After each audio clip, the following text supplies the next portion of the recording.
Kinumpirma nga po ng Golden State Warriors na maglalaro na sa kanilang lineup next game laban sa Boston Celtics ang kanilang pinakabagong acquired center na si Kristaps Porzingis. Marami ang umaasa na sa pagsali nito babalik muli ang kanilang lakas at masusolusyonan ang problema sa scoring at rebounding lalo sa ilalim ng basket. Mismong si Draymond Green na ang nagsabi excited na nga siyang makasama ang bagong kakampi. Gayong kapag naglaro ito sa kanilang lineup mababawasan ang kanyang trabahong makipagbanggaan, makipag-match up sa mas malalaking big man. Mas nakafocus nga siya sa depensa ng mas maayos at mas mapagtutuunan ng pansin ang paggawa ng play. Kung inyo ngang matatandaan simula ng mabuwag ang super team ng Warriors, si Draymond Green ang ginawang sentro ni Coach Steve Kerr. Bagamat nagagawa niya ang ganitong trabaho, hirap pa rin naman siya makipagsabayan sa mas malalaki sa kanya. Kaya malaking tulong nga ang pagkakaroon ng Golden State Warriors ng isang bagong legit na sentro na si Kristaps Porzingis. Sa kabilang banda, mas lalong uminit pa ang balita patungkol sa pag-alis ni LeBron James sa Los Angeles Lakers matapos ang All-Star Game kahapon.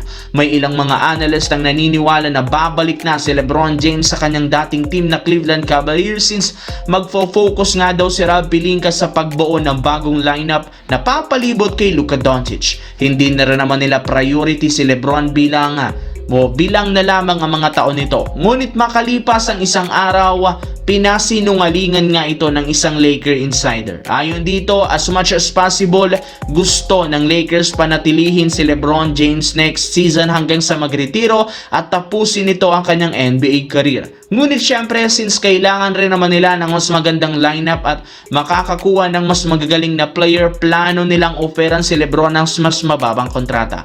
Nilinaw na rin naman ng Lakers na si LeBron James ang pinaka-priority nilang bigyan ng kontrata once na pumasok ito ng off-season. Sa kabilang banda, maganda nga po ang posisyon ng Philadelphia 76ers sa standings ng Eastern Conference sa kanilang record na 30 wins, 24 losses bilang pang-anim.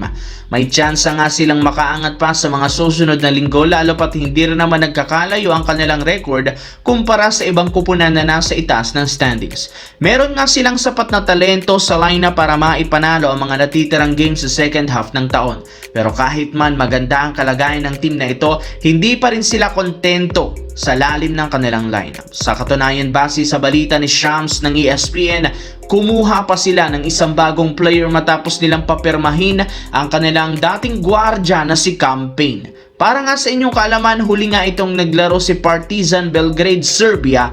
Humingi na rin naman siya dito ng buyout upang makabalik at makapaglarong muli sa NBA bilang parte ng 76ers na nangangailangan ngayon ng isang lehitimong backup point guard sa second half ng taon.